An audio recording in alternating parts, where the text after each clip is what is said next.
Vous parlez de l'énergie. Enfin, pardon, tous au Parlement européen, même vous, monsieur Bardella, vous pouvez faire semblant maintenant que vous vous êtes abstenu ce jour-là. Vous avez soutenu le marché européen de l'électricité. Non, pas du tout. Précisément, vous vous êtes abstenu l'année dernière sur la réforme du marché européen de l'électricité. Tout le monde pourra le vérifier. La charge de la dette en France est inférieure à ce qu'elle était en France à la fin des années 90 et au début des années 2000. C'est exact. Bon, tout ça... C'est juste. Alors j'ai entendu le président de la République dire « j'ai été élu pour 5 ans ». Tout à fait. Et souvent on m'objecte cet argument. institutions. Très bien, mais l'année dernière, quand les gens ont voté aux élections législatives, ils ont élu des députés pour 5 ans aussi, non? Non?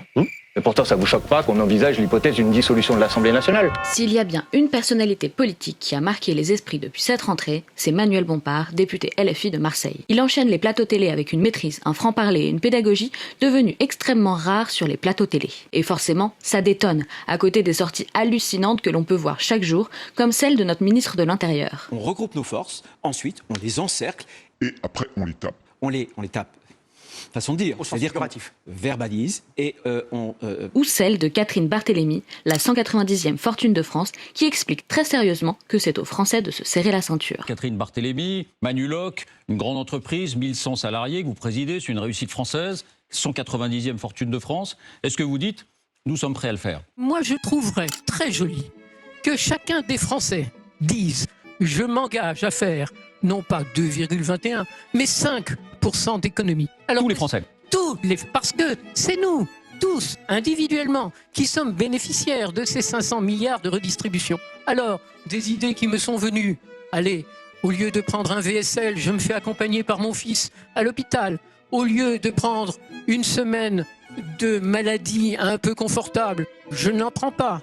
Au lieu de faire un peu durer mon chômage, je reprends mon boulot un peu plus vite. Au lieu d'embaucher un salarié dans une mairie ou de remplacer un salarié qui s'en va, je ne le remplace pas. Et ainsi de suite. 1000 exemples. J'aimerais, si j'en avais le pouvoir, ce que ça serait beau, que chacun des Français dise « Moi, je m'engage à faire 5% d'économie sur ce que je touche ».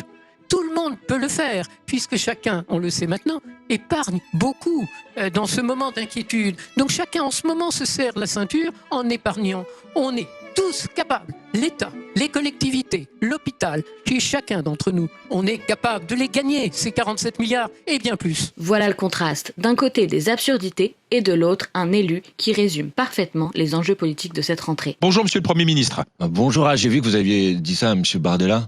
Je vous dis bonjour, monsieur le Premier ministre aussi. Vous corrigez aujourd'hui. Non, mais c'est parce que j'imagine que vous avez l'ambition peut-être aussi d'aller à Matignon.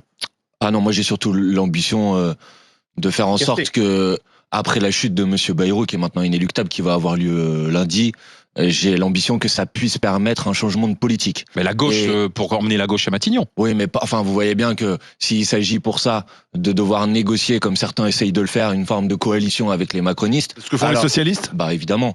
Alors ça se traduira pas par un changement de politique.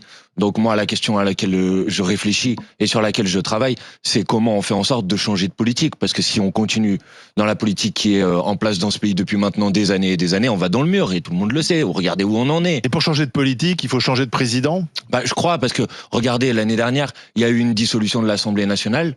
Les Françaises et les Français sont allés voter. Majoritairement, ils ont voté contre la politique de monsieur Macron. Et en vérité, monsieur Macron n'en a pas tenu compte. Il a fait des combinaisons politiciennes pour mettre en place la continuité de cette même politique. Donc je pense que si on veut permettre aux Français de choisir quelle doit être la politique qui va être mise en place dans ce pays. Après, ils choisissent la politique qu'ils veulent. Mais je crois qu'il faut leur redonner la parole. Et leur redonner la parole, je pense que ça passe par une élection présidentielle anticipée. Est-ce que vous avez l'impression que depuis que M. Bayrou a été en place, la situation du pays s'est améliorée? Est-ce que vous avez l'impression que le Parti Socialiste a gagné les grandes victoires que les Françaises et les Français attendaient? Est-ce que vous avez l'impression qu'en termes de pouvoir d'achat, la situation s'est améliorée? Est-ce que vous avez l'impression qu'en termes économiques, la situation s'est améliorée? Est-ce que vous avez l'impression qu'en termes de chemin vers la transition écologique, puisque c'était quand même un des axes majeurs de la campagne que nous avons menée l'année dernière, les choses se sont améliorées? Évidemment non. Donc moi, c'est pas que je veux pas débloquer la situation, c'est que je veux pas semer des illusions. Et je pense que précisément, si vous voulez débloquer la situation, on est en démocratie, la situation est bloquée parce que monsieur Macron est minoritaire mais qui veut continuer à imposer sa politique. Et ben monsieur Macron doit partir, il doit y avoir une élection présidentielle anticipée et après les gens tranchent. Voilà. Peut-être que mon point de vue il sera pas majoritaire, je peux l'entendre. Et vous accepterez le résultat des élections. Voilà, vous accepterez le résultat des urnes, quel qu'il soit. Mais évidemment, qui est d'accord avec ce raisonnement maintenant, parce que je vois ce qu'il y a derrière clair votre question, soyons clairs. Si c'est vous êtes en train de me dire est-ce que si le Rassemblement national et l'extrême droite l'emportent, j'accepterai le résultat des élections. Évidemment, j'accepterai le résultat des élections, mais à la moindre remise en cause de l'état de droit, à la moindre remise en cause de l'égalité des citoyennes et des citoyens, alors là, vous nous entendrez, je vous le garantis. Parce que vous savez que dans la dernière décennie, les multinationales, elles ont détruit 250 000 emplois et les petites et moyennes entreprises, elles en ont créé 200 000. Est-ce que vous savez qu'aujourd'hui, sur l'impôt sur les sociétés, est-ce que vous savez qu'aujourd'hui, sur l'impôt sur les sociétés, les petites et les moyennes entreprises, elles payent en moyenne 7 points de plus que les multinationales et les grandes entreprises. Donc je vous dis que la politique qu'a fait Emmanuel Macron, c'est une politique qui a profité aux très grands groupes au détriment des petites et des moyennes entreprises. Elle n'a pas fait baisser le chômage. On a radié des chômeurs. Là aussi un déni. Non, mais franchement, mais si, elle ne dites pas que c'est un déni. On peut être très critique contre Emmanuel Macron, mais il y a des choses qu'il faut quand même reconnaître. Le chômage a baissé depuis 2010. Non. Là, les chiffres du chômage, mais c'est de la manipulation du chômage ont baissé. Les chiffres du chômage. Demande à nos gamins qui sont sur le marché du travail si le chômage a baissé. On est dans le complotisme alors. Monsieur, les chiffres du chômage ont baissé. Et ils ont moins baissé d'ailleurs que dans la moyenne des pays de l'Union européenne, bizarrement. Donc, premièrement. Deuxièmement, tout le monde sait qu'il y a eu des radiations. Il y a eu le développement du statut d'auto-entrepreneur. Il y a eu de plus en plus de travailleurs pauvres. Donc, si vous, c'est le modèle de société que vous voulez pour le pays, défendez-le. Mais moi, c'est pas le modèle de société pour le pays. La politique de l'offre. Après, je laisse parler madame. La politique de l'offre, c'est-à-dire cette idée que parce qu'on allait faire des cadeaux aux grands groupes et aux grandes entreprises, ça allait ruisseler sur l'économie réelle, c'est un fiasco. C'est un fiasco, cette politique. Donc, faut changer ça. Et deuxièmement, et je m'arrête là, et je suis sûr que ce que je vais dire, vous allez y être sensible. Quand votre politique économique est une politique de réduction de la dépense, de l'investissement public et de réduction du pouvoir d'achat des Françaises et des Français, ça produit de la récession économique et tout le milieu économique français galère. Est-ce que vous avez vu, je parle sous le contrôle d'un restaurateur, est-ce que vous avez vu cet été que les restaurateurs vous disent mais en fait les gens ils viennent plus ou ils prennent pas de dessert parce qu'ils ont plus d'argent, les gens ils vont plus chez le coiffeur. Pourquoi? Parce que si vous avez une politique parce que si vous avez une politique de baisse du pouvoir d'achat, à la fin ceux qui souffrent c'est les artisans, c'est les commerçants. Donc précisément il faut faire l'inverse. Le budget de cette année, il a diminué la croissance par 2. Si le budget de Bayrou vous le laissez passer, c'est encore plus de restaurateurs, d'artisans, de commerçants qui vont être sur la paille. Pour faire l'inverse, il faut avoir une politique de relance sociale et de relance écologique. Si je dois répondre aux outrances de M. Retailleau, je vais faire que ça dans ma vie. Pardon, mais le chaos, je crois que il est un peu sous nos yeux là. Le chaos, c'est quand même le résultat de ces dernières années de politique. Est-ce que vous cherchez le 10 septembre aussi? Mais non, mais moi je cherche pas le chaos. Je soutiens les Françaises et les Français qui en peuvent plus. En fait, vous comprenez, ils sont en colère, les gens. Ils ont envie que ça change, donc ils vont se mobiliser. Et évidemment que moi je souhaite qu'ils se mobilisent de manière calme, pacifique mais déterminée, évidemment. Mais par contre, on a le droit de se mobiliser. Alors je sais que M. Retailleau, lui, il rêve peut-être d'un pays dans lequel les gens ils peuvent plus manifester et ils peuvent plus faire grève. Mais pardon, on est en France ici. Et donc en France, quand on n'est pas d'accord, et en France, on a le droit, c'est dans la Constitution, de faire grève, de faire des manifestations. Voilà. Mais il me semble que M. Retailleau était dans la rue avec Sens commun. Oui, là, ça le dérangeait moins. Ça le dérangeait moins pour le mariage, pour lutter contre le mariage pour tous. Et là, ça le dérangeait pas d'être dans la rue avec Sens commun, M. Retailleau. Il allait manifester. Donc, faut pas dire n'importe quoi, en fait. Les gens, ils ont le droit de se mobiliser. Ils ont le droit de manifester. Ils ont le droit de demander un changement de politique. Juste, moi, en préambule, je voudrais, alors, je partage pas vos idées, bien sûr, et je voterai pas pour vous, mais d'abord, je voudrais vous remercier par rapport à ce qui s'est passé dans une partie du monde, à Gaza, dans un pays où on se rend compte on risque beaucoup plus à dire Free Palestine qu'à dire Free Génocide. Voilà, si on dit Free Palestine, normalement, il y a la police qui vient sonner chez vous. Si on dit Free Génocide, vous passez à la télé. Donc, ça derrière là-dessus, je trouve que vous avez une attitude courageuse et contrairement à tout ce qui s'est dit, pas antisémite, puisque vous n'avez jamais mélangé une population, une religion, avec des dirigeants, ce qui est l'essentiel pour moi. Je vous remercie de le dire. Monsieur Retailleau, tout à l'heure, vous nous dites... Pardon, mais faisons pas d'idéologie, parlons concrètement. Tout à l'heure, vous nous dites, depuis des années et des années, c'est la politique de la gauche en matière économique qui est au pouvoir et c'est pour ça qu'on est dans les situations difficiles. Depuis 30 ans, Monsieur Retailleau, c'est les logiques économiques qui sont les logiques économiques de libéralisation à outrance. C'est les logiques économiques de politique de l'offre. C'est des budgets qui se multiplient, qui sont à chaque fois des budgets de compression et de réduction de l'investissement public qui sont à l'œuvre et qui sont responsables de la situation dans laquelle on est aujourd'hui. Il y a eu des présidents de gauche quand même. Alors je sais pas si pardon, ils sont vraiment à gauche. Mais si vous parlez, non mais on va parler franchement. Si vous parlez de la présidence de François Hollande, lui-même s'est converti à la logique de la politique de l'offre. C'est la vérité. Au cours de son mandat, il a fait le crédit impôt compétitivité emploi. Et pardon, peut-être ce que je vais vous dire ne va pas vous plaire, mais à l'époque, le prédécesseur de Monsieur Martin faisait le tour des plateaux de télévision en disant si vous nous faites 20 milliards d'exonération sur les cotisations sociales, il y aura 1 million d'emplois qui seront créés. Il y a eu à peine 100 000 emplois qui ont été créés. Tout le monde le sait. Donc je suis désolé, peut-être que ça vous plaît pas, mais moi j'assume de dire que cette politique-là, cette politique qui a consisté à partir du principe que parce qu'on allait faire des exonérations de cotisations sociales, ça allait se retrouver dans l'économie réelle. Monsieur Macron s'est inscrit dans la même lignée. Quel est le résultat concret? Le résultat concret, c'est un investissement qui est à l'arrêt. Même Monsieur Martin le disait il y a quelques jours, j'ai vu une de ses déclarations dans la presse sur ce sujet. C'est des salaires réels relativement à l'inflation qui ont baissé de 3% depuis qu'Emmanuel Macron est arrivé au pouvoir. C'est une croissance qui est atone et qui est à l'arrêt. Donc si vous voulez, applaudissez ceux qui ont fait ça et dites-leur de continuer. Mais moi je pense qu'il faut faire une politique et une politique différente. C'est pas une politique qui se fait contre les entreprises. C'est une politique de planification. C'est une politique qui donne de la prédictibilité. C'est une politique qui permet de choisir dans quel domaine de l'économie on veut la développer. De le faire évidemment en discussion avec les entreprises sur le sujet. Vous parlez de l'énergie. Enfin pardon, tous au Parlement européen, même vous, Monsieur Bardella, vous pouvez faire semblant maintenant, vous vous êtes abstenu ce jour-là. Vous avez soutenu le marché européen de l'électricité. Non, pas du tout. Précisément, vous vous êtes abstenu l'année dernière sur la réforme du marché européen de l'électricité. Tout le monde pourra le vérifier. La question qui est posée aujourd'hui pour les entreprises, c'est est-ce que vous voulez avoir un prix de l'électricité qui est fluctuant sur un marché que personne ne contrôle, ou est-ce qu'au contraire, vous voulez avoir des prix qui sont des prix réglementés, qui vous permettent d'avoir de la prédictibilité pour vos investissements? Moi, je pense que la planification, la prédictibilité, c'est les meilleurs alliés des chefs d'entreprise. Beaucoup plus que la logique de marché que vous avez tous développée. Non, je suis pas d'accord avec le fait qu'on augmente jusqu'à 6 jours de carence comme l'a proposé Madame Vautrin, ce qui fait qu'aujourd'hui un salarié qui va être malade, pendant toute sa première semaine, il sera pas payé, il sera pas indemnisé, parce que vous savez comme moi, ce que ça va produire comme résultat, c'est que quelqu'un qui a une maladie pas très grave, eh ben il va venir travailler et le risque c'est aussi la propagation de cette maladie. Je préfère qu'il puisse être pris en charge. Eh ben si, je préfère qu'il puisse être pris en charge plutôt que pendant 6 jours, il travaille pas et il soit en congé maladie mais qu'il ne soit pas indemnisé et pas rémunéré. Et ça, c'est dans les propositions qui sont dans les propositions contenues à l'intérieur du plan Bayrou. Pour le reste, je refuse catégoriquement la logique qui consiste à penser, et là aussi vous pouvez me siffler, ça ne me dérange pas, je refuse catégoriquement la logique qui consiste à penser que le problème aujourd'hui c'est qu'il y aurait en quelque sorte une horde de travailleuses et de travailleurs qui ne voudraient pas travailler, alors que plein d'emplois vacants seraient disponibles pour eux et qui ne voudraient pas les prendre en charge. C'est la logique intellectuelle qui a conduit à ce qu'on a déjà fait 3 ou 4 réformes de l'assurance chômage et qui sont traduites par le fait qu'il y a des gens qui sont encore plus dans une situation difficile. Aujourd'hui en France, il y a un emploi non pourvu pour 26 personnes qui recherchent un emploi. Donc essayez de faire croire que la difficulté aujourd'hui du chômage, c'est le fait qu'il y a des gens qui ne voudraient pas travailler, ça ne correspond pas à la réalité économique du pays. Si on veut apporter une réponse qui correspond à la réalité économique du pays, il faut avoir des politiques de création d'emplois. Et pour avoir des politiques de création d'emplois,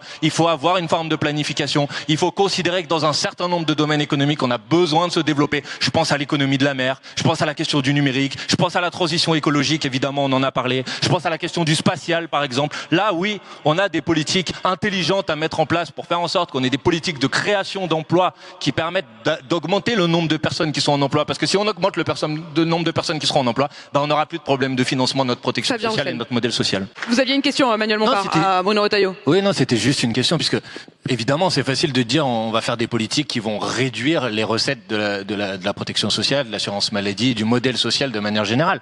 Mais après, si on veut être honnête dans le débat public, on doit dire une fois qu'on a réduit les recettes du modèle social, de l'assurance maladie, du système des retraites, on doit dire quelles sont les dépenses qu'on va réduire.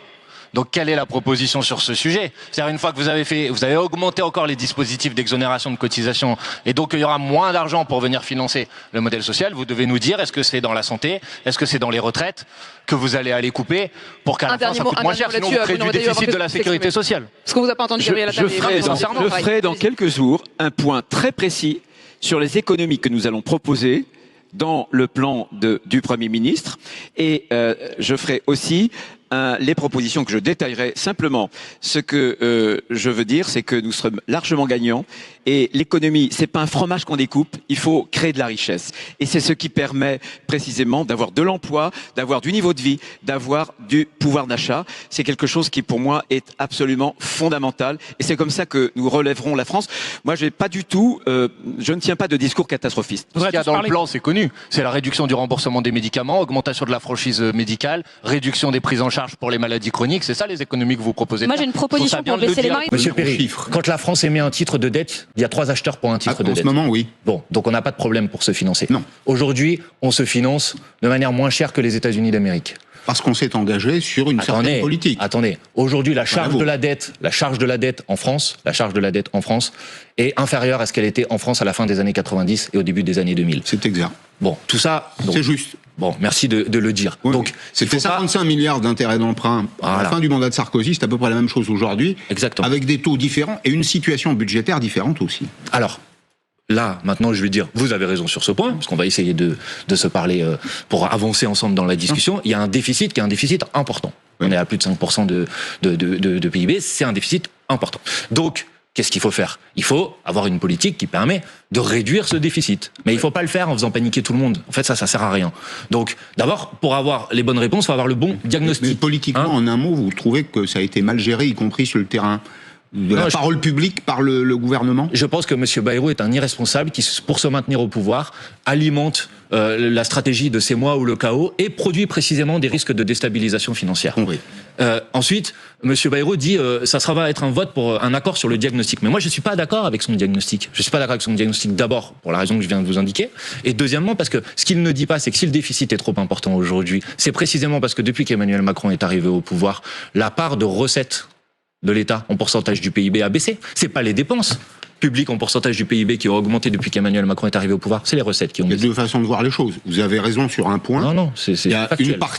il y a une vingtaine de milliards d'euros qui ont été rendus aux ménages, on a une partie aux entreprises. Notre problème, c'est, vous êtes mathématicien, numérateur, dénominateur, c'est qu'on ne produit pas assez. C'est que la quantité de production créée n'est pas suffisante. Si la part de recettes dans le PIB était restée au même niveau aujourd'hui que ce qu'elle était quand Emmanuel Macron est arrivé au pouvoir, il y aurait en France un déficit inférieur à 3% du PIB. Est-ce que c'est à l'État de remplir le frigo des Français? Mais c'est pas à l'État de remplir le frigo des Français, mais c'est pas à l'État de le vider. Donc, et vous pensez que c'est le cas? Écoutez, quand vous proposez, comme M. Bayrou, un budget qui va se traduire par le fait qu'on va prendre de l'argent aux retraités, prendre de l'argent aux bénéficiaires de l'allocation adulte handicapé, prendre de l'argent aux chômeurs, mettre plusieurs centaines de milliers de personnes supplémentaires dans l'impôt sur le revenu. Monsieur le député et Pascal Péry, on arrive au terme, monsieur le député. On arrive déjà au terme.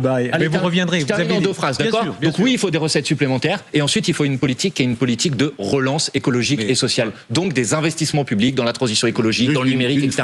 Pour que le pays reparte à l'avant. On a plein d'énergie, plein de ressources dans ce pays, et on est là à compter un euro de plus, un euro de moins. Franchement, on a envie de faire autre chose. Mais regardez juste une chose. Quand vous avez aujourd'hui les 0,01% les plus riches de ce pays qui payent en proportion de leurs revenus moins d'impôts que ce qu'on appelle les classes moyennes, est-ce que vous trouvez que c'est normal en termes de répartition? Quand vous avez les Français, si vous prenez le montant d'impôts qu'ils payent et leur patrimoine, c'est à peu près 6 à 7%. Et on propose une taxe, la taxe Zuckman, pour que ça soit au moins 2%. On nous dit, c'est confiscatoire. Au moins que les ultra-riches contribuent un petit peu à la solidarité nationale quand on est dans un moment difficile. On va revenir ça me paraît pas être un programme qui est un programme totalement illusoire, et en plus c'est un programme qui aura un résultat économique positif. D'abord, qu'est-ce que vous répondez à Othman Nasrou qui vous dit à l'instant que vous n'appartenez plus au champ républicain?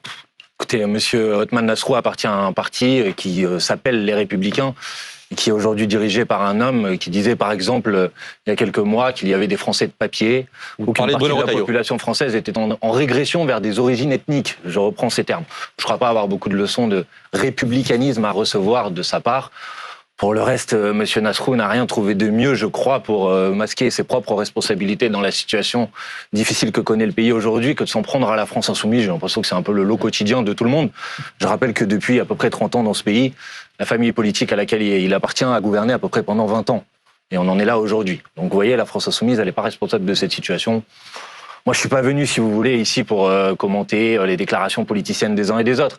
J'essaye d'apporter une réponse à la situation que le pays connaît aujourd'hui. Et je voudrais, dans notre discussion, parce que j'ai un peu suivi votre émission depuis le début, qu'on n'oublie pas le quotidien des Françaises et des Français. C'est la rentrée scolaire cette semaine. Vous avez des classes dans lesquelles il n'y a pas d'enseignants. Vous avez des élèves en situation de handicap dans lesquels ils n'ont pas d'accompagnant pour pouvoir aller à l'école.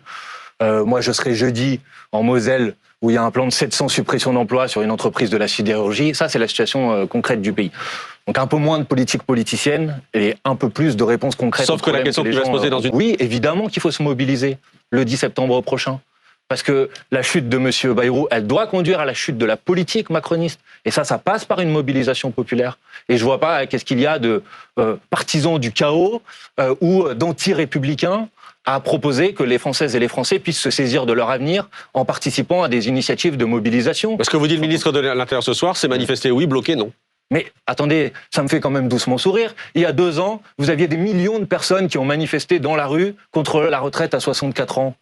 Vous aviez une majorité des députés qui étaient contre cette réforme des retraites. Vous aviez l'ensemble des partenaires sociaux qui étaient contre cette réforme de la retraite à 64 ans. Et ils n'en ont pas tenu compte. Donc ne vous étonnez pas ensuite que les gens se disent « Bon, manifestement, seulement manifester, ça ne suffit pas. Et il faut aussi faire la grève. Et il faut aussi peser dans le rapport de force avec le pouvoir. » C'est normal que les gens se disent ça. Ce jour-là de mobilisation, il a encore un sens si le gouvernement est tombé le 8 ? Évidemment.